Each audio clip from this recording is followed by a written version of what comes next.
3 mois après son arrivée à la tête de la Fédération camerounaise de football, il y avait déjà suffisamment d'éléments qui montraient qu'il courait dans le sac pour parler le langage camerounais. Donc aujourd'hui, la presse, comme il se dit, en toute honnêteté, pour essayer de sauver son honneur, pour essayer de sauver sa dignité du cône absolu du football camerounais, c'est simplement de démissionner.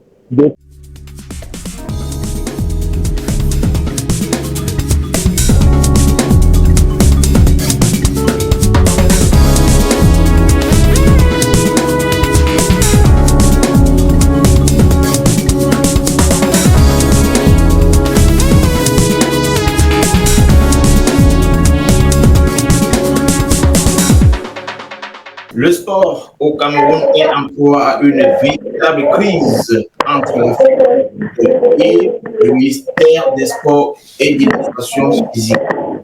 La FIFA pourrait sanctionner le pays de Roger Mila, le pays de Abouba, suite à toutes ces dissidences répétées qui ternissent l'image du Cameroun, l'image des lions indomptables. Comment mesurer les effets justement de ces dissidences-là, de ces incompréhensions sur le plan sociopolitique? Quelle est l'image que le Cameroun renvoie aujourd'hui auprès de la communauté internationale qui est de plus en plus curieuse et avide justement de sensations parce que certaines personnes se complaisent justement de voir que des frères se battent depuis des mois sans solution. Quelles sont les issues? Mesdames et messieurs, bienvenue sur Etoudi Direct, la tribune du grand peuple. Pour décrypter cette situation qui prévaut au Cameroun aujourd'hui, dans la tanière des liens notables du côté du ministère des Sports et de l'Éducation physique, du côté de la FECAFOOT et même de la présidence, nous avons comme invité spécial Jean-Bruno Tagné. Je rappelle qu'il a été le directeur de campagne de Samuel Eto'o-Fils, l'actuel président de la FECAFOOT, qui est l'un des acteurs majeurs de la situation que je viens de décrire. Aujourd'hui, il va intervenir en tant qu'acteur sur le terrain parce que certainement il a vécu et vit au jour le jour les scénarios, les différents scénarios que ces organisations nous présentent. Alors nous allons partir du Canada où nous produisons cette émission à partir des studios de Diaspora Interaction pour retrouver à Yaoundé Jean-Bruno Tagné. Bonjour.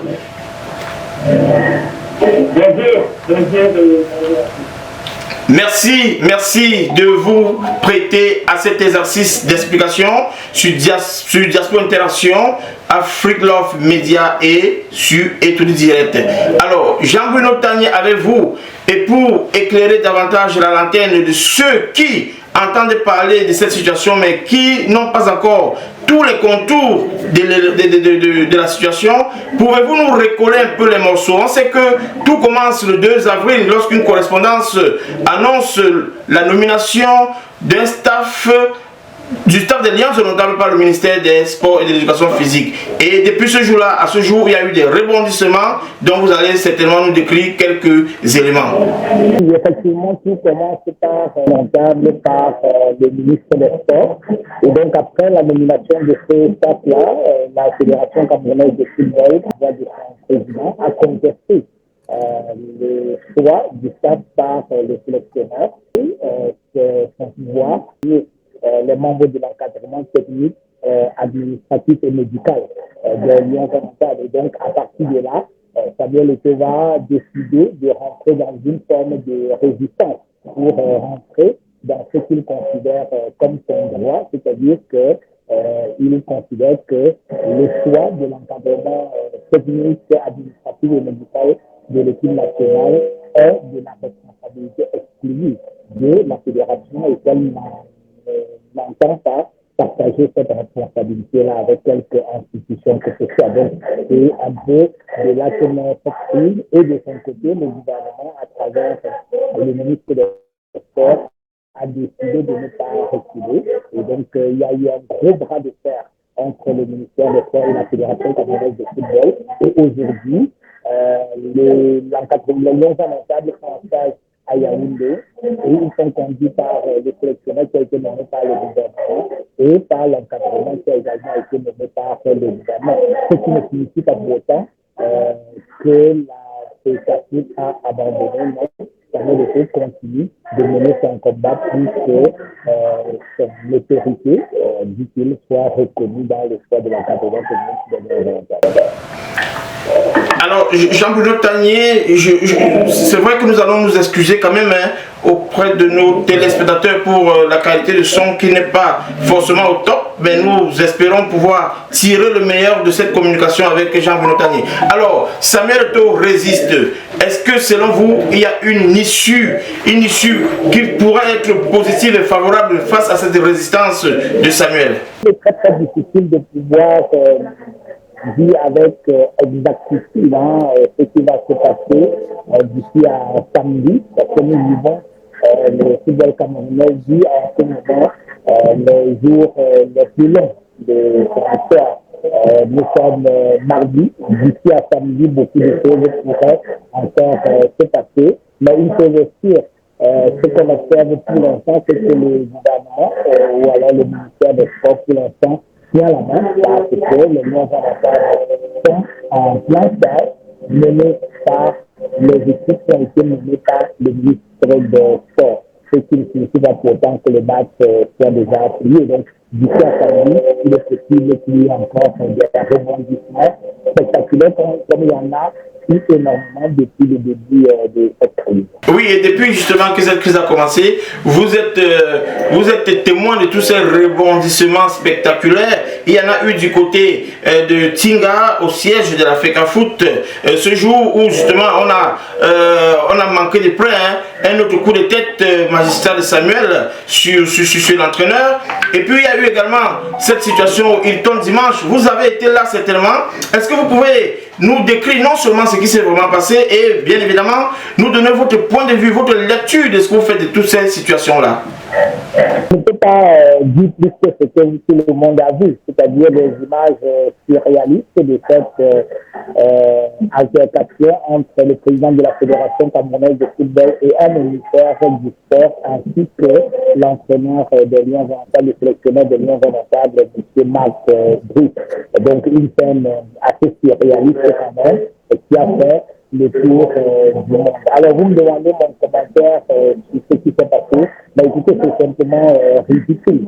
Parce que si on en est arrivé là, c'est simplement parce qu'il y a eu une absence de collaboration franche ou de dialogue franc entre le ministère des Sports et la Fédération camerounaise de football. Chacun qui est son ego campant sur sa position. Et donc, il était évident que dans cette bataille, c'est celui qui réussirait à être le plus fort qui l'emporterait. Donc, le Cameroun, à travers cette image, a montré un mauvais visage au monde entier. Et ce sont des scènes absolument regrettables que personne n'aurait aimé voir dans ce pays. Mais le mal, il est déjà fait. Donc, j'espère que ce sera le dernier acte le plus ridicule de cette bagarre et qu'on assistera plus à quelque chose de ce.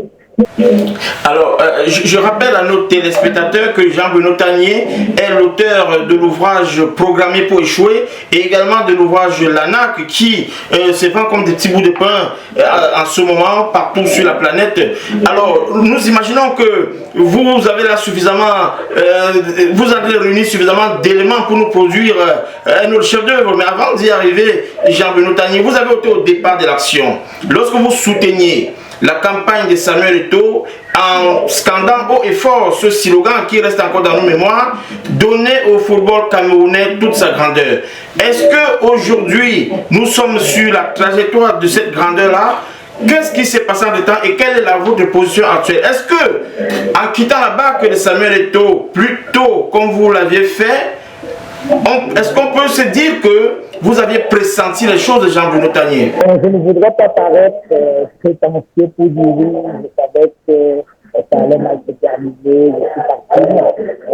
Quand que moi j'ai quitté, j'avais été sollicité par Samuel Eto'o pour être son directeur de campagne, et pas plus que ça. Et donc, une fois que la campagne est terminée, que nous avons réussi à atteindre les objectifs, c'est-à-dire remporter la bataille pour la président de la Fédération camerounaise de football, j'ai estimé que ma mission était terminée et je suis retourné à mes affaires.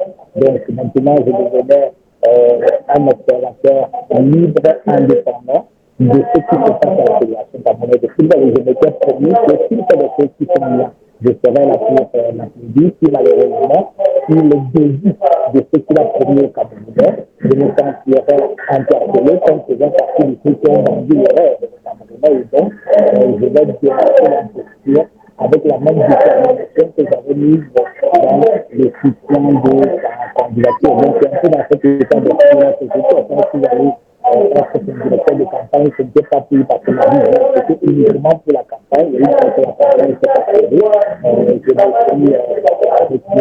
Aujourd'hui, comme beaucoup d'autres Camerounais sérieux, on observe que malheureusement, Samuel Eto'o n'a pas été à la hauteur de la confiance qui a été placée en lui lorsqu'il était candidat. Nous y avons cru, on pensait effectivement qu'il pouvait faire quelque chose, et un peu plus de 2 ans plus tard, il a déjà consommé plus de la moitié de son mandat de ses 4 à la Fédération camerounaise de football, et le bilan, il est absolument désastreux.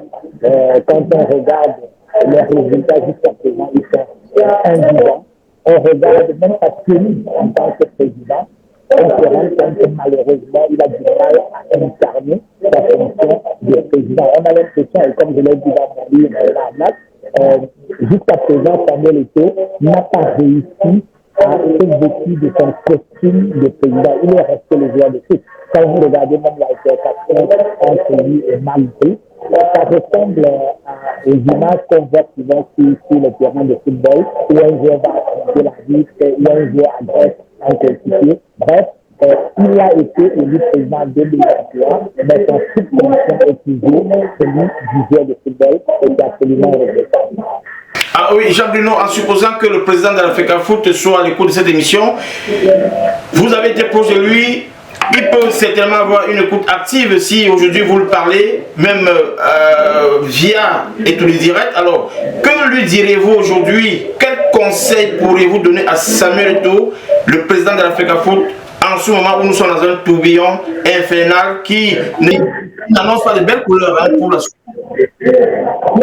Alors, c'est très très difficile de pouvoir rattraper quelque chose qui est mal embarqué depuis le départ. C'est-à-dire que 3 mois après son arrivée à la tête de la Fédération camerounaise de football, il y avait déjà suffisamment d'éléments qui montraient qu'il courait dans le sac pour parler le langage camerounais. Donc aujourd'hui, la première chose qu'on peut lui dire en toute honnêteté pour essayer de sauver son honneur, pour essayer de sauver sa dignité du cône absolu du football camerounais, c'est simplement de démissionner, de constater humblement qu'il a échoué, de démissionner, d'aller se regarder dans la glace, essayer de se remettre en question et ne pas être toujours dans une posture de victimisation comme il a toujours fait, mais d'essayer de se remettre un petit peu en question et peut-être qu'il reviendra un peu plus tard, beaucoup plus fort, en se dépouillant de tous les scories qui ont tué son magistère en tant que président de la Fédération camerounaise de football. Honnêtement, il lui reste un peu moins d'1 an et demi à la tête de la Fédération camerounaise de football. Il ne peut pas rattraper les multiples échecs qu'il a accumulés depuis le jour où il est arrivé à la tête de la Fédération camerounaise de football. Et le plus terrible, c'est que le football, qui pendant longtemps a été un élément de rassemblement des Camerounais, les hommes politiques utilisaient même le football comme un élément qui amenait les Camerounais à se rassembler au-delà des barrières de toutes sortes ethniques, linguistiques, tribales, religieuses aussi. Le football, pour Samuel Eto'o, est devenu un élément de division profonde des Camerounais. Et ça, c'est quelque chose d'absolument terrible qui, moi, personnellement, me touche énormément, sachant que j'ai été quand même une pression à son arrivée à la tête de cette fédération camerounaise de football. Ok, JBT, est-ce que à ce stade, on peut dire que dans la tanière, les lions indomptables ont fait leur choix? Les joueurs de football, ce sont des professionnels. Même si on aime le diable comme sélectionneur, et en l'occurrence, le sélectionneur n'est absolument pas un diable, mais c'est juste une façon de parler. Ce sont des professionnels. Leur boulot, c'est de jouer. ils ont été convoqués, ils ont accepté leur convocation, ils sont venus, c'était pour jouer. Et donc, quelles que soient les conditions d'enquête qu'on va leur imposer pendant leur stage, ils vont jouer. Je peux avoir observé l'équipe nationale de football du Cameroun au moins sur les 15 dernières années. Je peux vous dire qu'ils ont été parfois dans des conditions beaucoup plus difficiles. Ils ont fait les gars.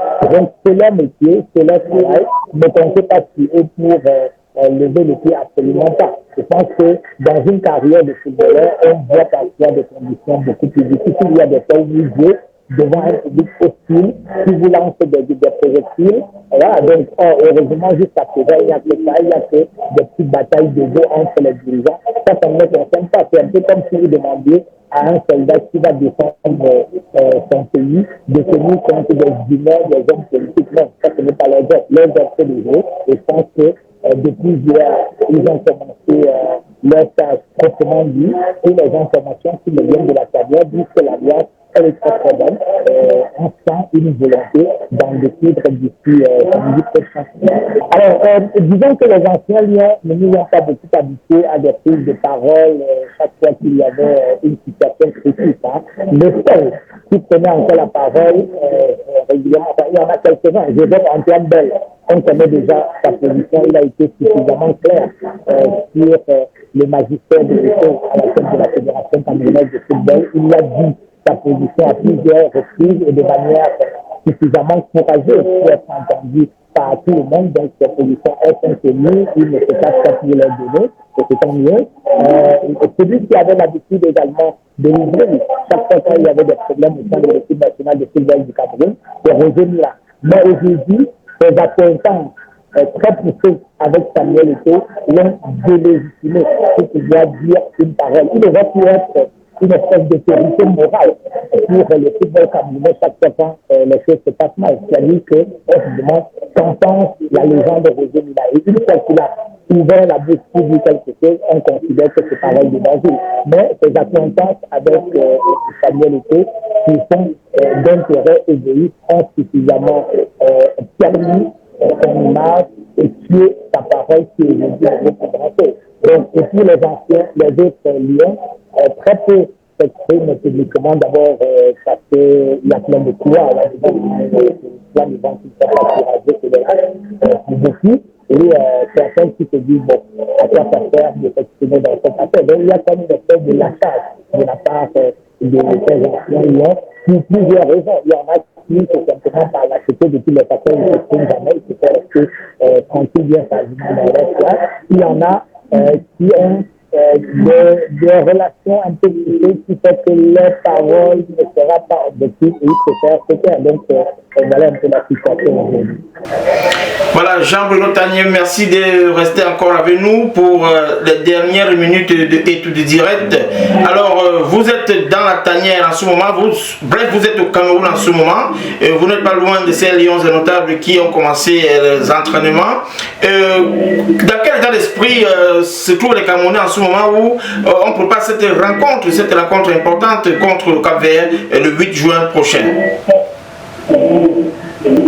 Ben, écoutez, les Camerounais sont inquiets parce qu'il y a pas mal d'informations qui circulent, des informations qui sont vraisemblables, il y en a qui ne le sont pas du tout, il y en a qui relèvent de la pire fantasmagorie. Et donc, les Camerounais sont un peu perdus dans tout cela et se demandent même s'il y aura un match samedi prochain. Donc, c'est un peu l'inquiétude. Il y a également un sentiment de ras-le-bol. Je peux dire, franchement, une histoire de football qu'on se bat pendant 2 mois. Une banale histoire de recrutement d'un sélectionneur qu'on se bat sur la place publique devant le monde entier pendant 2 mois. C'est quelque chose d'absolument ridicule. Donc, c'est un peu ça l'état d'esprit des Camerounais avec lesquels j'ai discuté. JBT, peut-on, à la lecture de tout ce qui se passe, j'ai envie de vous demander si on peut vraiment se permettre de défier une machine gouvernementale qui obéit à des hautes instructions comme c'est le cas actuellement à la FECAFOOT. Alors, vous savez, le problème des instructions, c'est que aucun Camerounais n'est capable d'aller rencontrer l'équipe qui est supposée avoir donné des instructions pour lui demander si c'est vraiment lui qui les a données. Donc, ça devient très, très compliqué. Personne n'a d'ailleurs son numéro pour l'appeler pour vérifier si c'est vraiment lui qui a donné des instructions. Mais logiquement, en l'absence, plus sérieusement, en l'absence de cette vérification élémentaire, on est obligé de faire confiance aux institutions et aux autorités qui les occupent les fonctions. Vous avez un secrétaire général de la présidence de la République qui a reçu délégation permanente de financer. Tout le monde a vu le document en question. Cela signifie qu'il est dans son droit lorsqu'il pose n'importe lequel acte qu'il peut dire avoir été inspiré par le président de la République. Donc, jusqu'à ce que le président de la République lui-même vienne démentir les actes qui ont été posés par le secrétaire général de la présidence de la République, ils sont réputés vrais et avoir été inspirés par Paul Biya. Toute personne qui voudrait contester cela voudrait implicitement dire que Paul Biya ne conteste rien, qu'il n'écoute même plus, qu'il ne voit plus, qu'il ne lit plus, qu'il n'entend plus rien. Bref, qu'il est fini. Et là, je laisse ceux qui pensent comme ça responsables d'une telle chose. Que pensez-vous de ceux qui estiment que le président d'Africa Foot voudrait se faire passer pour un souffle-douleur qui pourrait éventuellement retourner la situation à son avantage au cas où peut-être qu'il nourrirait une quelconque ambition politique? Écoutez, vous savez, dans les républiques comme les nôtres, où le chef de l'État ne s'exprime presque jamais, il y a toutes sortes de conjectures. Voilà, les gens vont vous inventer toutes sortes de théories qui parfois tiennent la route. Je ne suis pas pour juger les opinions des gens. Moi, personnellement, je ne veux pas faire de fiction. Je m'en tiens au fait, à ce que je dis. Nous avons quelqu'un qui donne des instructions, qui donne des directives sur très haute instruction du président de la République. En l'absence d'un démenti formel de celui-ci, moi je suis fondé à penser que toutes ces instructions viennent de lui. Et il faudrait qu'on questionne également l'histoire récente du Cameroun. C'est-à-dire que Biya a réussi quand même quelque chose d'extraordinaire dans ce pays. C'est-à-dire qu'il a réussi à se responsabilité de tous les actes qu'il pose ou alors qu'il inspire. On estime toujours, non, ce n'est pas le président. Le président n'y est absolument pour rien. Il y a des gens qui sont en prison, des anciens ministres qui sont en prison, mais qui sont convaincus que Paul Biya n'a rien à voir avec leur emprisonnement. Oui, c'est quelque chose que je trouve absolument incroyable. Et beaucoup de Camerounais aujourd'hui en sont également là. Non, c'est certainement pas le président de la République. Non, c'est lui. Il faut c'est lui. Et si ce n'est pas lui, il va sanctionner ceux qui auraient usurpé sa position. Je pense qu'il faudrait qu'à un moment donné, on soit un peu sérieux pour voir la réalité en face. Il y a un président de la République qui joue justement depuis pratiquement 42 ans à se déresponsabiliser, ce n'est même pas lui qui fait, c'est lui que je ne sais pas par quelle alchimie il a réussi à faire que les Camerounais ne voient jamais sa main derrière les actes qu'il pose ou alors qu'il a inspiré. C'est quand même quelque chose que je trouve extraordinaire. Je vous dis qu'à l'époque, quand on a arrêté les Abba, il était convaincu que même le président n'y est plus. Il y a beaucoup, même jusqu'aujourd'hui, certains accusaient Mbongo. Après Mbongo, lui-même, on l'a aussi arrêté. Et lui-même, il a accusé par le président de la République, parce que ce sont les collaborateurs du président de la République qui ont fait qu'on l'a. Mais il a réussi ce truc-là c'est vraiment un truc de génie, quoi. On ne le voit jamais derrière les actes qu'il pose ou alors qu'il a inspiré. Oui, mais JBT, sauf que cette fois-ci, quand même, il a donné le ton dans son discours du 10 février dernier à la jeunesse quand il indiquait clairement les intentions du gouvernement.